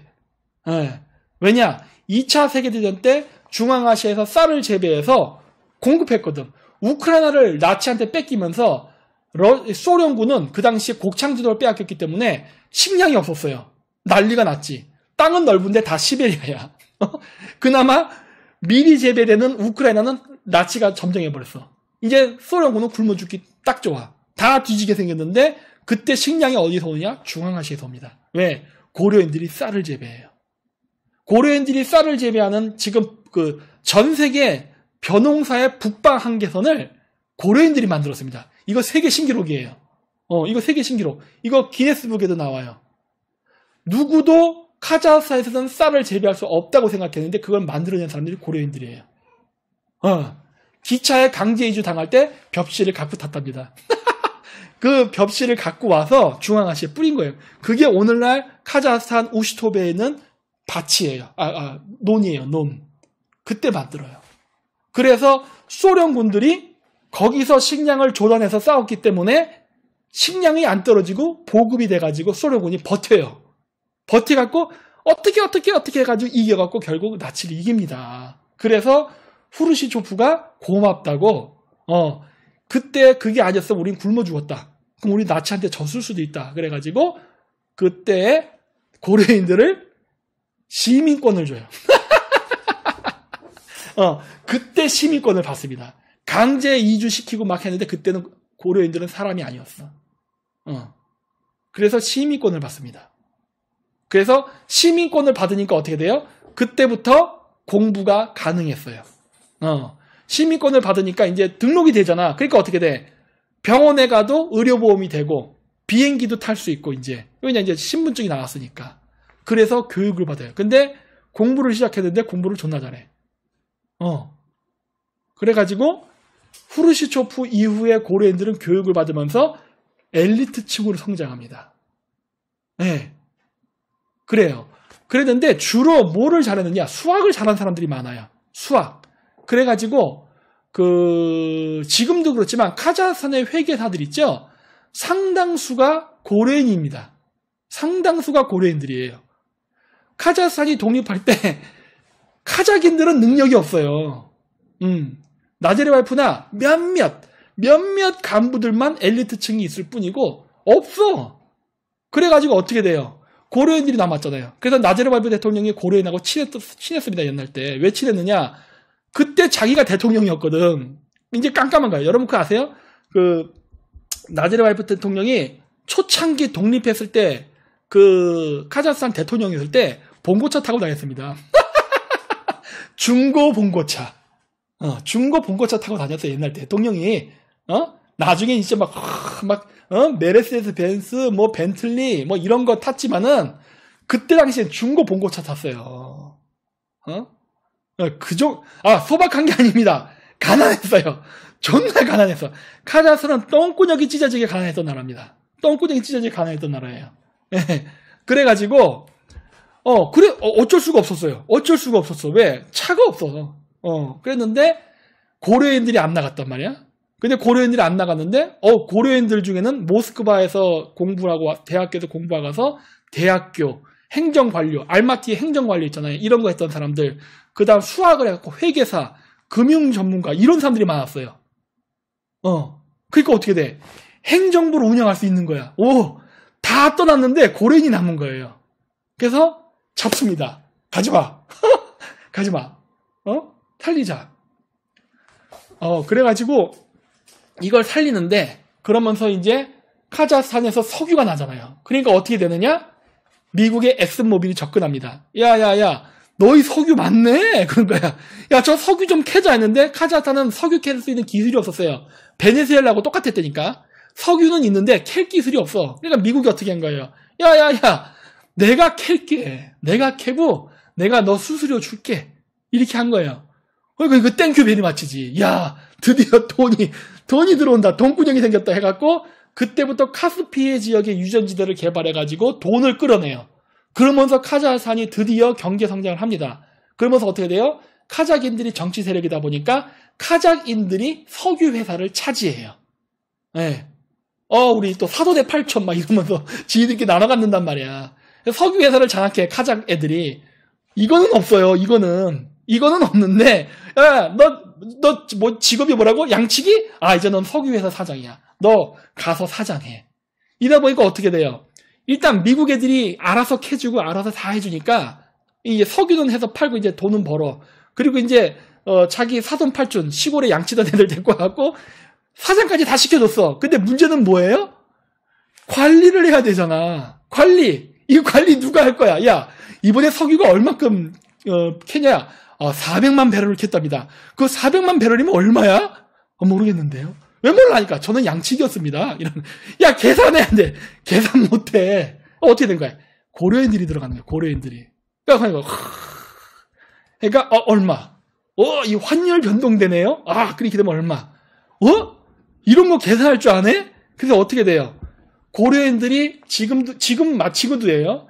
웬만한 카자흐스탄 금융회사, 석유회사의 파이낸셜리스트는 거의 고려인입니다. 거의 고려인들이에요. 다 차지하고 있어. 왜? 안 돌아가. 없으면 안 돌아가. 그래서 고려인들이 그렇게 장악을 많이 하고 있습니다. 전문 지식이 많아요.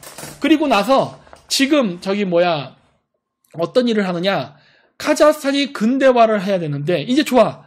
이제 석유도 미국 애들이 해줬고 석유를 뽑는 건 문제가 안 돼. 이제 뽑아서 판매해서 그거를 관리하고 회계 관리하고 이제 월급 주고 하는 것까지 다 시스템 완벽해졌어. 오케이.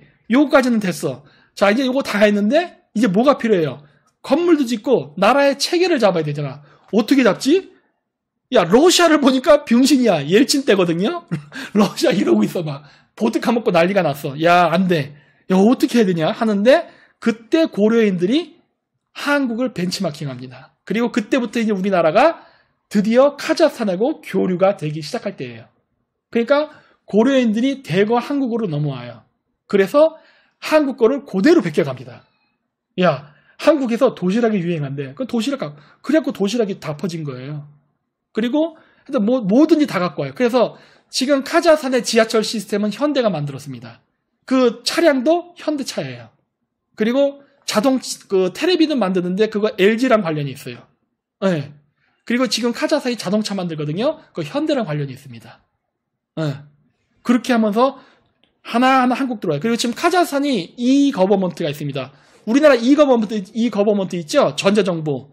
그 우리나라 E-거버먼트 시스템을 그대로 카자흐스탄에 가져와서 지금 그대로 쓰고 있어요. 그래서 카자흐스탄만 가면 유일하게 주민등록 등본을 집에서 띨 수 있습니다. 이런 얘기하면 여러분 깜짝 놀랄 거예요. 이게 뭔 개소리야 그러는데 다른 나라 못해요. 다른 나라는 못해. 카자흐스탄만 가능해요. 그리고 그 행정 서비스 센터라 그래서 디지털 정부가 있어요. 거기는 우리나라 똑같아요. 그 LG 시스템이에요. LG 시스템인데 그렇게 해서 옛날 때는 이렇게 여권을 재발급 받으려면은 자기가 태어난 고향으로 가야 돼. 그냥 땅이 이만한데 세계 9번째 큰 나라인데 알마티 살다가 여권 발급 받으려면 자기 고향으로 가야 됐어. 자동차 타고 이틀을 가서 여권 신청해서 받고 다시 와야 돼. 이제는 아니에요. 그냥 자기가 사는 지역에서 신청하면은 바로 여권이 발급됩니다. 이거 우리나라에선 당연한 거잖아. 그쵸? 그게 뭐가 어려워요? 안 돼요. 여러분 옆에 일본만 해도 안 됩니다. 일본만 해도. 일본도 그게 안 돼요. 제 학적 증명이요. 그때는 안 됐습니다. 그때는 안 됐어요. 제가 하던 당시만 해도. 지금은 돼요. 예. 옛날 때 그랬어요. 그러니까 카자흐스탄이나 이제 이런 데가 그러면 디지털 정부가 된 게 2014년인가 15년부터 그때부터 시작됐어요. 꽤 빨리 된 편이야. 근데 그것도 다 한국에서 갖고 온 겁니다. 한국에서 다 갖고 와요. 그때. 그랬고 해서 모든 것들이 다. 그래가지고 카자흐스탄이 빨리빨리 변해요. 그러면서 지금 술팍이라는 그 전자상품이 있어요. 우리나라 치면은 하이마트 같은 건데 술팍. 술팍이 뭐냐면 술탄하고 박의 합성어입니다. 술팍. 뭐냐면 카자흐의 어떤 술탄이라는 애와 그 조선 사람이 고려인이 있어요. 박 뭐라고 하는 사람이 있어요. 그 두 사람이 조인트로 만든 게 술팍이라는 전자상가예요. 그러니까 이 고려인들은 한국에 가가지고 한국 전자제품을 갖고 온 거야. 그 박씨라는 고려인이. 그러면은 그거를 카자흐인들이 자기의 인맥과 네트워크를 이용해서 카자흐스탄에 파는 거예요. 이 두 개를 결합해서. 그래서 술팍 마켓이라 그래요. 네, 그것도 만들어요. 그리고 지금도 가장 카자흐스탄에서 부자가 블라디미르 킴이가 그래요. 카자흐스탄 제1부자입니다. 블라디미르 킴. 걔예요, 걔. 근데 그런 식으로 해서 다 이게 돼요. 바로 뭐다? 그 사람들이 안 떠났기 때문에 그런 겁니다. 안 떠났기 때문에. 자, 우리나라에서 왜 일제 친일 관료들을 썼느냐? 그건 나라가 안 돌아가요. 나라가 안 돌아가. 우리나라 좌파들이 아무 개념 없이 막 그렇게 얘기하는데 나는 그건 말도 안 된다 생각해. 어디서 거짓말해? 사실을 얘기해야지. 그래서 그런 식으로 해가지고 우리나라가 근대화에 성공을 합니다. 마찬가지로 카자흐스탄도 근대화에 성공한 거예요. 이런 식으로 그 전 국가, 그 전 세력의 관료 엘리트가 없으면 나라는 바로 서지 않아요. 카자흐스탄이 버틸 수 있었던 거는 바로 고려인들이 안 떠났기 때문이에요. 자, 그러면 여러분 의문점이 있을 겁니다. 우즈베키스탄 카자흐스탄보다 잘 살았다며? 그럼 우즈베키스탄은 왜 지금 카자흐스탄보다 못 살까요? 이유가 있습니다. 왠 줄 아세요? 고려인들이 차별했어요. 고려인 재산 다 뺐고 고려인 엄청 차별했습니다. 우즈베크 사람들이. 그래서 어떻게 됐느냐? 꼬꾸라졌습니다. 우즈베키스탄도 석유가 나고 가스가 납니다. 지하자원 있어요. 그리고 우즈베키스탄은 오랜 역사와 문화가 있어가지고 어느 정도 네트워크도 다 있고 인구도 많아. 카자흐스탄보다 훨씬 인구가 많아요. 모든 조건이 좋았어. 그럼에도 불구하고 우즈베키스탄 꼬꾸라지고 카자흐스탄이 오히려 역전을 해버렸어. 그게 관료가 없었기 때문에 그래요. 관료. 소련 사람, 독일 사람 다 떠났는데 고려인들이 남아있어. 이 고려인들을 다 쫓아내버렸거든. 그리고 고려인들이 갖고 있던 직위들, 교수도 있었고 많았었거든요. 이걸 다 뺏어요, 지네들이. 그러니까 뺏으니까 어떻게 돼? 할 수 있는 게 없는 거야. 자리가 탐나서 자리는 뺏었는데 할 수가 없는 거야. 그러면서 우즈베키스탄이 꼬꾸라집니다. 대역전을 당하죠. 네, 이런 겁니다. 이런 거 처음 들어봤죠? 이런 거 아는 사람 거의 없어요. 저는 거기에 살았기 때문에 이걸 아는 거예요. 네. 그래서 이런 식으로 해가지고 하나하나 카자흐스탄 중앙아시아도 발전을 합니다. 그리고 카자흐스탄은 그랬기 때문에 나제르바예프 대통령 때는 한국을 굉장히 좋아하고 우호적이었어요. 그리고 나제르바예프 대통령이 삼았던 롤모델이 바로 싱가포르의 이관용과 우리나라의 박정희였습니다. 그게 둘을 롤모델로 해서 카자흐스탄의 석유화학공업, 석유 관련된 사업 있죠? 이거 산업발전이잖아. 이 노하우를 박정희한테 배워요. 네. 우리나라에 나제르바예프 대통령이 한 4번인가 왔었을 겁니다. 안 나가던 시절에. 그래서 우리나라 뉴스에서도 안 나왔습니다. 오거나 말거나, 오거나 말거나 해서 그 당시에는. 그 이후에는 나제르바예프 대통령은 우리나라에서 막 와! 하고 막 했지만 초창기에는 오거나 말거나 관심도 없었던 시절이야. 그때 우리나라에 왔었어요. 그래갖고 우리나라 그 휴게소 왔다 갔다 하면서 우리나라 고속도로 시스템, 휴게소 시스템 이런 것도 보고 배우고 가고 막 그랬어요. 그래서 우리나라의 모든 것들을 거의 다 배웠고 그게 고려인 통해서 배웠습니다. 왜? 고려인들 중에는 말을 할 수 있는 사람들이 있었거든. 물론 고려인들 중에 사기꾼들도 있고 뭐 여러 가지 문제도 많았지만은 어쨌든 여러 가지 부작용에도 불구하고 뭐 이런 놈도 있고 저런 놈도 있는 거니까 카자흐스탄이 그 유일하게 소비에트 연방에서 독립한 나라 중에 유일하게 카자흐스탄이 잘 삽니다. 지금 중진국이라고 봐도 돼요. 유일하게예요. 카자흐스탄만 유일하게 잘 살아요. 러시아 지금 봐요. 병신됐죠? 여러분 우크라이나가 우리나라가 88 올림픽 하기 전까지 우크라이나가 한국보다 잘 살았어요. 우크라이나라는 나라가. 지금 여러분 우크라이나 어때요? 인구 카자흐스탄 적어요. 2억 7천만 아닌데 그거 잘못됐어요. 통계. 2,700만일 겁니다. 공 하나 빼세요. 예. 우크라이나가 우리보다 잘 살았던 나라예요. 지금 어때요? 우크라이나 병신됐죠? 소련과 관련이 있었던 구소련 연방 국가의 멤버들 중에 유일하게 카자흐스탄만 잘 살아요. 예, 유일하게. 예. 왜? 우리 거 베꼈어. 난 절대 나쁘다 생각하지 않아. 나는 굉장히 좋은 사례라 봐요. 왜? 박정희 대통령 거를 베꼈기 때문에 잘 사는 겁니다. 좌파들이 얘기하는 것처럼 우리나라는 박정희가 아니었어도 잘 살 수 있었다. 뭐 경제개발 5개년 계획은 원래 장면 정부 것이다. 개소리 떨지 말라 해요.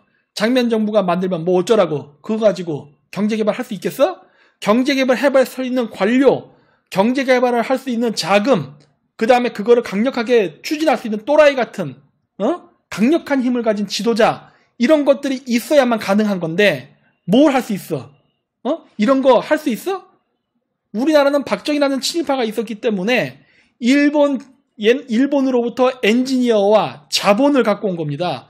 그리고 강력한 군부 독재 정권이라는 권력을 가지고 말하는 새끼 있으면 두들겨 패서까지 강제 경제 발전시킨 거라고. 강제. 그래서 우리나라가 선진국 지위에 올라선 거예요. 그렇게 안 했으면 우리나라는 선진국이 안 됐어. 나제르바예프 대통령이 그렇게 한 거예요. 똑같이 베낀 거예요. 똑같이. 강력한 강제. 물론 문제가 있었죠.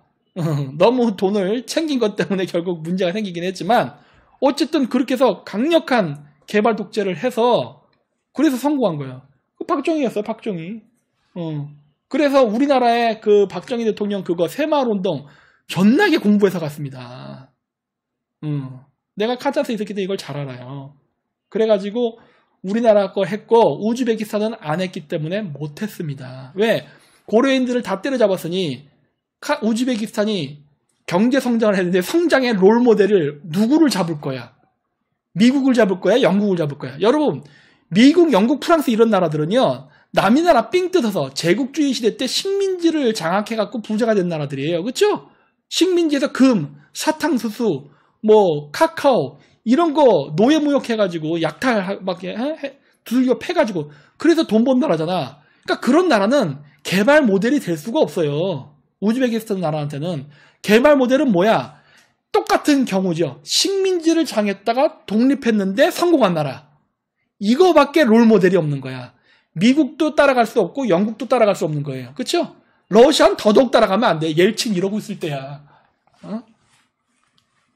그랬는데 우즈베키스탄은 고려인들을 차별하고 쫓아냈기 때문에 누구도 우즈베키 사람이 그 당시에 한국에 올 수 없잖아요. 그 당시 우즈베키인들이 한국을 알았나? 우리도 우즈베키스탄 모를 때예요. 그러니 어떻게 돼요? 교류가 없었어. 교류가 없었어요. 카자흐스탄만 우리랑 교류한 거야. 키르기스탄도 교류 안 했어요. 투르크메니스탄, 타지키스탄 다 교류 안 했어요. 유일하게 카자흐스탄만 교류했어요. 그리고 저 대성공을 거둔 겁니다. 그냥 땅덩어리가 넓으니까 뭐 석유가 나니까 아니야. 땅덩어리가 넓고 석유 나도 베네수엘라는 지금 가난해요. 그렇죠?